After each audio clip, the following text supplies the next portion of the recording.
Introduction. Oh, I am feeling tired. Very tired. Take it. You will feel relaxed. Tina, can you guess how many of each glass of orange juice is needed to fill this jug? I don't know, Sam. How can we measure the volume?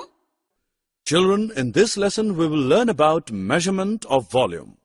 Come along to know. Objectives. At the end of this lesson, you'll be able to identify three-dimensional objects, define volume of an object, learn about the formula for the volume of cube, cuboid, cylinder, cone, and sphere. Hey, look at these shapes. What did you notice? These shapes have three dimensions: length, width, and height. Therefore, we call these shapes as three-dimensional shapes. All the three-dimensional shapes are solids. The volume of an object is the amount of space it takes up. For example, an inflated balloon takes up more space than an empty balloon. That means that a balloon that is blown up has more volume than one that hasn't been blown up. Volume can also show capacity, how much a container can hold. A bathtub has more volume than a cup of coffee. Basically, volume is expressed in millimeters cubed, centimeters cubed, and meters cubed. In general, the volume, V, of a solid is given by area of the base into height, where A is the area of the base of the solid and H is the height. Let's learn about the volumes of different objects.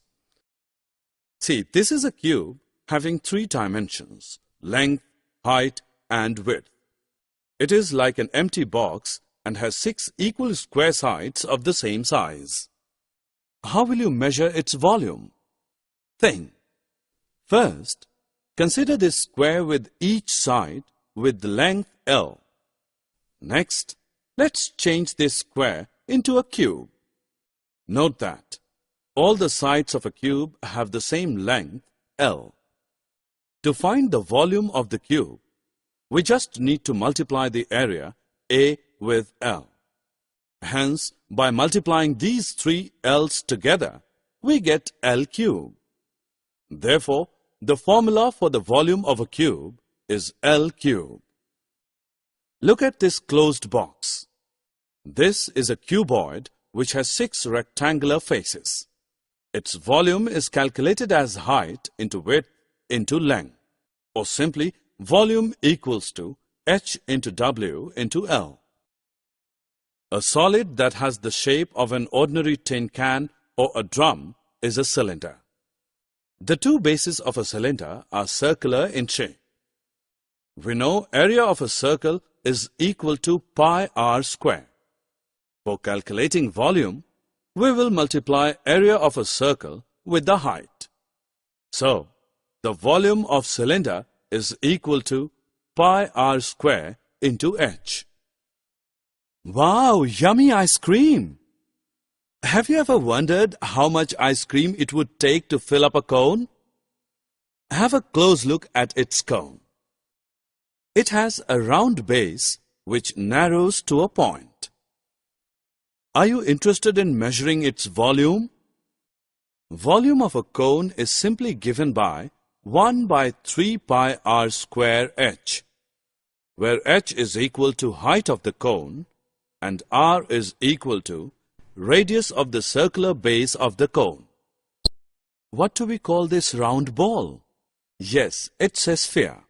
It looks same from every angle, isn't it? The formula to find the volume of this sphere, V, is 4 over 3 pi r cube. Summary. Let us summarize what we have learned. Shapes having three dimensions, length, width, and height, are known as three-dimensional shapes. The volume of an object is the amount of space it takes up. Volume can also show capacity of a container, how much it can hold. Volume of cube is equal to L cube. Volume of a cuboid is equal to height into width into length. Volume of cylinder is equal to pi r square h. Volume of cone is equal to 1 over 3 pi r square h. Volume of sphere is equal to 4 over 3 pi r cube.